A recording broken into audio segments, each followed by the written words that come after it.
$1 million job as a professional athlete. And I'm gonna show you the difference between this and getting paid $200,000 to be an astronaut. এটা দুর্দান্ত। আর $1,00,000 দেওয়া হয় ডাইনোসরের হাড় খুঁজে বার করার জন্য। ও মাই গড! আরো অনেক জব দেখাবো, আর সব থেকে কম টাকার জব যেটা আমি খুঁজে পেয়েছি, গোল্ড প্যানিং, যাদের রোজগার বছরে $1। কিন্তু আমরা মিলিয়ন উপার্জন করব। একদমই নয়। বেসিক্যালি গোল্ড প্যানাররা এটার মধ্যে প্রথমে মাটি দেয়, তারপর জলের মধ্যে এটাকে নাড়াচাড়া করে, তার ফলে গোল্ড ফিল্টার্ড হয়ে নিচে পড়ে যায়। কিন্তু এটা সহজ নয়, কারণ 5 ঘন্টা খোঁজার পরেও আমি সত্যি বলতে কিছুই পাইনি। ও বয়েজ, আমি গোল্ড পেয়েছি।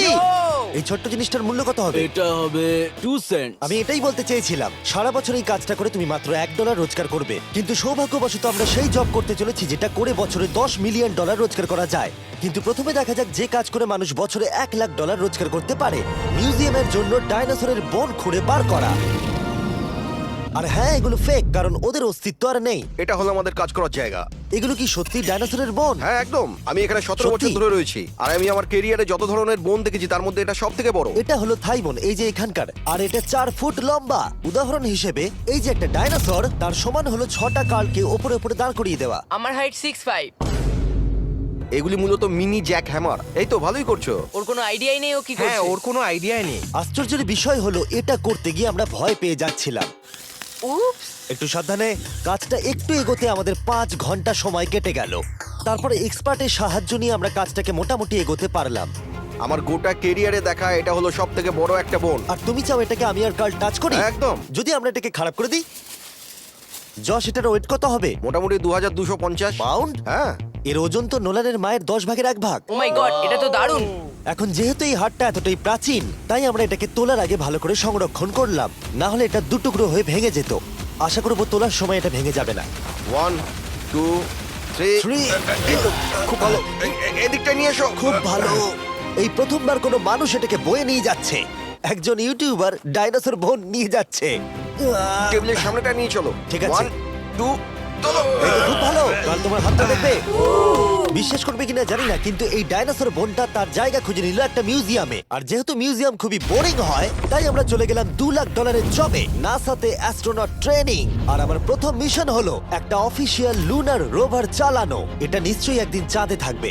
হ্যাঁ, এটাতে করেই একদিন আমরা চাঁদে ঘুরে বেড়াবো। ওরা আমাকে কেন এটা চালাতে দিল? দরজাটা খোলো। আমি এটাকে কি করে চালাবো? ওই স্টিকটাকে সামনের দিকে করো। এক্ষুনি? হ্যাঁ, করো, সামনের দিকে করো। অন্য কেউ চালাও, ও আমাদের মেরে ফেলবে। আমার ভয় লাগছে। হ্যাঁ, ঠিক হচ্ছে।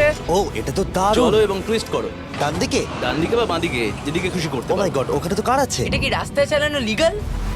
হ্যাঁ, এখানে রাস্তায় লিগ্যাল আছে। ও, এটা সত্যিই দুর্দান্ত। আমরা সাইড হয়ে যাচ্ছি কেন? আমি জানি না এটা কি করে সোজা চালাবো, আর আমার যেন মনে হচ্ছিল আমি ড্রিঙ্ক করে এটা চালাচ্ছি। কিন্তু তাও আমি এটাকে নাসার লুনার ট্রেনিং ইয়ার্ডে নিয়ে যাওয়ার চেষ্টা করছিলাম, যেখানে আসল টেস্ট ছিল। ও অফরোডিং। ও গড। ও, এটা তো খুব লাফাচ্ছে। তোমরা চাও এই হিলটা দিয়ে চালিয়ে আমি নিচে নামি? এটার মধ্যে কি কোনো সিট বেল্ট নেই? এখানে একটা সিট বেল্ট আছে, কিন্তু আমরা ইউজ করি হ্যাঁ, না। এখানে সিট বেল্ট আছে, কিন্তু কেউ ইউজ করে না। এটা জেনে ভালো ও, লাগলো। এটা তো খুবই স্টিপ। ও ওরে বাপরে, আমরা কি সত্যি নিচে নামবো?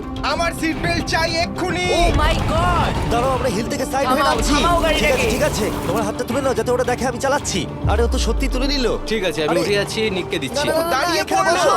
না। আমরা কি ফ্রেটারে সাইড হয়ে নামবো? ধরো আমাকে কাল।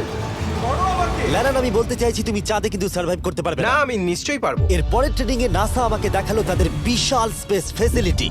ওরে বাবারে, এটা হলো পৃথিবীর দ্বিতীয় বৃহত্তম পুল। সত্যি কথা বলতে মনে হচ্ছিল ওরা আমাদের কি ট্রেনিং দিচ্ছে, বিশেষ করে যখন আমাদেরকে স্পেস স্যুট দেখানো হলো। আমি যতদূর জানি তুমি একটা স্পেস স্যুট পরলেই তুমি অ্যাস্ট্রোনট হয়ে যাবে। কিন্তু এর মধ্যে একটা গন্ডগোল আছে। স্পেস ওয়াকে তোমাকে কি ডায়পার পড়তে হয়? তোমাকে 12 ঘন্টা স্যুটটা পরে থাকতে হবে। ওয়াও, এই নাও। এটা সত্যি একটা অ্যাডাল্ট ডায়পারের মতো। ওকে, আচ্ছা, একটু সাবধানে। হ্যাঁ। এটা হাতে তৈরি করা। এটা পরে কিন্তু অনেকবার স্পেসে ঘোরা হয়েছে। তার মানে আসল অ্যাস্ট্রোনটরা এটা মনে পড়েছে। রেখো, এই অ্যাস্ট্রোনটটা কিন্তু এর মধ্যে টয়লেট তুমি করেছে। কি এর মধ্যে টয়লেট করেছো? আমি না, এই স্যুটটায় নয়। ঠিক আছে। ওকে, আমার পরের মিশন কখন শুরু হবে তুমি এখন থেকে 1 বছর পর কি করবে? ভেবে দেখতে হবে। ওকে ওকে। আমার ট্রেনিং এর ফাইনাল স্টেপে সবথেকে দুর্দান্ত জিনিসটা আমি করেছিলাম। ওরা আমাকে মুন টাচ করতে দিল। না না, এটাকে জোরে টানতে হবে। এটার ওয়েট 9000 পাউন্ড। এটার ওয়েট 9000 পাউন্ড। ভাই, দারুণ। পৃথিবীর মধ্যে এটা সব থেকে বড় চাঁদের পাথরের কালেকশন। আমার বিশ্বাসই হচ্ছে না এটা আমি করতে যাচ্ছি। তুমি এখন জানলে আমাদের ইউটিউব চ্যানেল আছে। হ্যাঁ। ও মাই গড, এগুলো সোজা মুন থেকে নিয়ে আসা হয়েছে। তুমি আমাকে এটা ছুঁতে দেবে, তার কত পার্সেন্ট চার্জ আছে? 0। গতকাল আমরা একটা ডাইনোসরের ফসিল খুঁজে বার করেছি, তাই আমি এই বিষয়ে এক্সপার্ট। আমি এটা টাচ করি। না। চেষ্টা তো করলাম। এই যে মেটেরিয়ালটা দেখতে পাচ্ছ, এটা হলো আসলে লুনার সয়েল। ও মাই গড তুমি এখন চাঁদকে ছুঁয়ে ফেললে। ও এটা তো দারুণ। তার মানে এই টিউবের ভেতরে চাঁদের মাটি আছে আর এটাকে নিয়ে আসার পর খোলাই আর হয়নি। তোমরা চেক করনি তাহলে এর ভেতর তো এলিয়েনও থাকতে পারে। হ্যাঁ, চাঁদ থেকে আনা হয়েছে তাই থাকতেই পারে। দাঁড়াও। থেকে এটা আমরা চাঁদ শুনলে? থেকে। আর তারপরে আমরা এলিয়েনরা যে সত্যি আছে এটা জানার পরে আমরা গেলাম স্ট্র্যাটোস্ফিয়ারে আমাদের পরের জব করতে। সেখানে নোলান আর গার্ল একটা প্লেন চালাবে। আমি আগে কোনোদিনও প্লেন চালাইনি। আমরা জানি না আমরা কি করছি। প্রথম দিনের ফ্লাইট ট্রেনিং এ তোমাদের স্বাগত। আমি মজা করছি না, ছেলেরা প্রথম প্লেন চালাতে চলেছে, তাও আবার মাত্র একবার এই ফ্লাইট সিমুলেটরে প্র্যাকটিস করার পরে। আচ্ছা, এটা হলো আমাদের থ্রটল। এটা পেছন দিকে টানলে এটা স্লো হবে, ঠিক এইভাবে। ও মাই গড। আর নোলান ক্র্যাশ করার পরে, ক্র্যাশ করার পরে এবং ক্র্যাশ করার পরে, তুমি প্লেনটাকে ক্র্যাশ করে দিলে। তারপরে যদিও সে সাকসেসফুলি ল্যান্ড করিয়েছে আর সেই কারণেই সে আসল প্লেন চালাবার অনুমতি পেল। বাপরে, আমার খুব ভয় এই, লাগছে। তুমি এটা করতে পারবে না নোলেন। প্লিজ তুমি আরো ভালোভাবে প্র্যাকটিস করে এসো। ও মাই গড, আমি এখন একটা প্লেন চালাবো। ও মাই গড। ওকে, তাহলে আমরা যাব। তুমি তৈরি? হ্যাঁ, আমি একদম প্রস্তুত। Full throttle, approaching 60। কিছুটা কাঁপছে, কিন্তু তুমি এটাকে জাস্ট একটু টেনে দাও। আমরা টেক অফ করছি। এই তো, খুব ভালো। ও মাই গড, তোমার প্রাণ এখন আমার হাতে। এ সত্যি এই পুরো জিনিসটাকে একা কন্ট্রোল করছে। হ্যাঁ, ও সবকিছু একাই করছে। আচ্ছা, টার্বুলেন্সের জন্য ক্র্যাশ হয় না তো? কি বলি? এটা দেখো, আমি এখন ডান দিকে যাব। চলো। ডান দিকে চলো। ও মাই গড, আমরা হেলে যাচ্ছি। আমার বিশ্বাসই হচ্ছে না এটাকে আমি কন্ট্রোল করছি। হাত ছেড়ে দিয়েছি। এরকম করো না।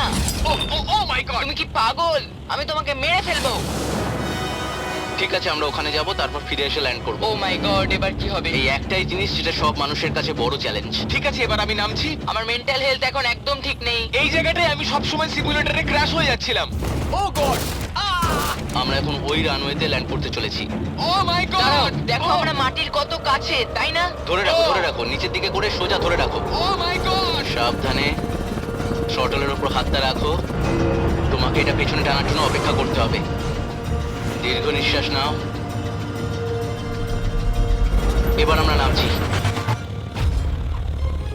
আমরা নেমে তুমি পড়েছি। করে ফেলেছো ভাই। আমি একটা প্লেন ল্যান্ড করালাম। ও মাই গড। ও বলছিল আমি পারবো না, কিন্তু আমরা এখনো বেঁচে আছি। তুমি আমাকে মেরে ফেলোনি। আমি সত্যি অবাক হয়েছিলাম যখন আমি শুনেছিলাম বছরে $1 মিলিয়ন রোজগার হয় হ্যান্ড মডেলিং এ। কিন্তু সেটা তখনই হবে যখন আপনি পৃথিবীর হাইস্ট পেড হ্যান্ড মডেল হবেন। এ একজন ডাক্তারের থেকে 5 গুণ বেশি রোজগার করে লোকেদের নিজের হাতের ছবি দেখিয়ে। আর এ অনেক কাজ করে। আপনারা যে সমস্ত ব্র্যান্ডের নাম শুনেছেন মোটামুটি সব ব্র্যান্ডের হয়ে কাজ করেছে। সে পারিশ্রমিক হিসেবে $1 মিলিয়ন করে নেয় পার হ্যান্ড। আমি আর অপেক্ষা করতে পারছি না কখনো এটা করবে। প্রথমে ও আমাদের হাত এক্সামিন করবে। আমার মনে হয় না আজকে আমার দিনটা খুব একটা ভালো কাটবে বলে। ওকে, আমি যেটা দেখতে পাচ্ছি তোমার নোকের ওপর অনেক কাজ করতে হবে। ঠিক বলেছো। একদম। ওর হাতটা বাজে, বুঝলে? দেখো এর হাতে কার্লের থেকে কত বেশি লোম আছে। এর জন্য কি আমি বেশি টাকা পাবো? স্কিন টেক্সচারটা তোমার থেকে ওর অনেকটা ভালো। তুমি কি ঠিক করে দিতে পারবে? জানি না, যদি কিছু মিরাকেল হয় তাহলে হবে। আমি এখনো তোমার হাতটা দেখিনি জিমি। তোমার হাতটা তো গ্লো করছে। এটা তোমার হাতটা দারুণ। এত গ্লসি কেন?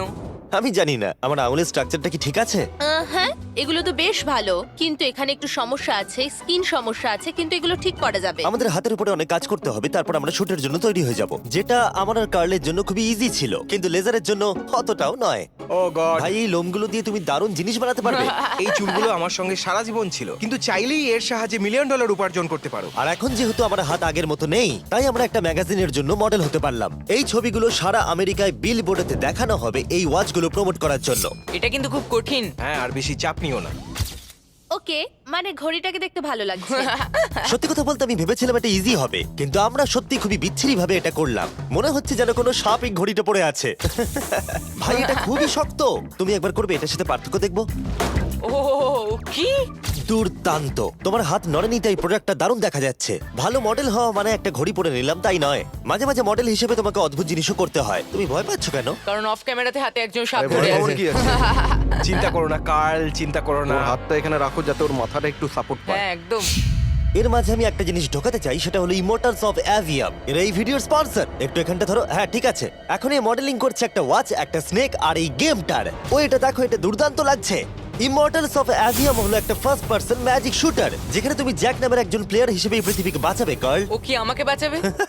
এবার আমি চাই তুমি এই গেমটার এক্সবক্স ভার্সনের মডেল হও, একটা স্করপিয়ন নিয়ে। না ভাই, এই দেখো, তুমি ঠিক এটাকে এইভাবে ধরবে। আচ্ছা এটা হাতে ধরাটা সেফ তো? হ্যাঁ, একদম ঠিক আছে, একদম। নাও নাও নাও, যা বলার বলে দাও, Okay, বলে দাও, আর ও, ফটো তুলে ঠিক নাও। আছে, তুমি এই গেমের ডিফারেন্ট টাইপের 25টা ম্যাজিক স্পেল পাবে আর 80টা ডিফারেন্ট ট্যালেন্টকে আনলক করতে পারবে নিজের ক্যারেক্টারকে কাস্টমাইজ করতে। ইমমর্টালস অফ অ্যাভিয়াম এই ফটোটাকে পছন্দ করবে কার্ল? ইমমর্টালস অফ অ্যাভিয়াম আশা করি পছন্দ হবে। কার্ল, আর কিছুক্ষণ এটাকে ধরে রাখো, তারপরেই আমরা এনএফএল প্লেয়ার্স হয়ে যাব। যারা ইমমর্টালস অফ অ্যাভিয়াম তৈরি করেছে তারা আরো অ্যাওয়ার্ড উইনিং গেম তৈরিতে সাহায্য করেছে, যেমন হ্যালো, কল অফ ডিউটি আর ডেড আমার এই স্পেস। গেমগুলো দারুণ লাগে। ও, এটা তো নড়ছে। আর দারুণ জিনিস হলো ওরা আমাকে এই গেমের বস করেছে, আর যদি তুমি আমাকে মারতে পারো তাহলে এই গেমের যে কোনো বসের থেকে বেশি গোল্ড পাবে। ও না, আরে চিন্তা করো না, আরে ওর ভয় দিকে পেও না। তাকিও না।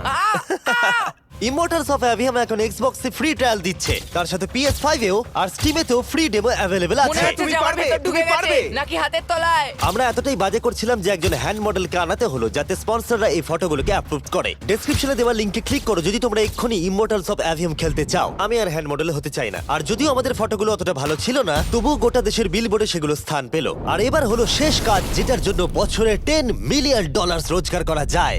একদম ঠিক, আমি জয়েন করতে চলেছি লিটারালি NFL। এটা আমার একটা স্বপ্ন ছিল। যদি তোমাদের মনে হয় এটা ফেক, এই দেখো আমি সাইন করছি একটা রিয়েল কন্ট্রাক্ট। তার ফলে আমি বাকেনিয়ার্স এর এখন রিয়েল প্লেয়ার, আর ওরা আমাকে দেবে $10 মিলিয়ন। আমি হয়তো এটা পাবো না, কিন্তু অ্যাটলিস্ট এটা অ্যামাউন্টটা তো বললো। না না, ডলারের ওপর ফোকাস করো। এখন থেকে এটা অফিসিয়াল, কংগ্রাচুলেশন। তাহলে আগামী 48 ঘন্টার জন্য আমি অফিসিয়ালি প্লেয়ার। তুমি এখন অফিসিয়ালি প্লেয়ার। কথা দিচ্ছি আমি হতাশ করব না। আমি কথা দিচ্ছি ও হতাশ করবে। কন্ট্রাক্টটা শেষ করেই আমি আমার টিম নিয়ে মাঠে নেমে পড়লাম 60,000 দর্শকের সামনে।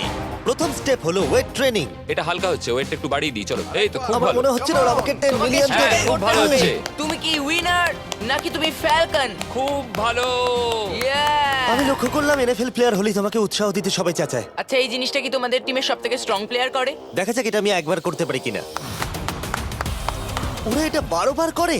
ওরে বাবারে। ওরা সাধারণ মানুষ নয়। আমি চাইবো না ওরা আমাকে ধাক্কা মারুক। আরেকটা, চলো তুমি পারবে। ফুটবল। Easy! আরেকবার, কাম অন। NFL এত শক্ত কেন?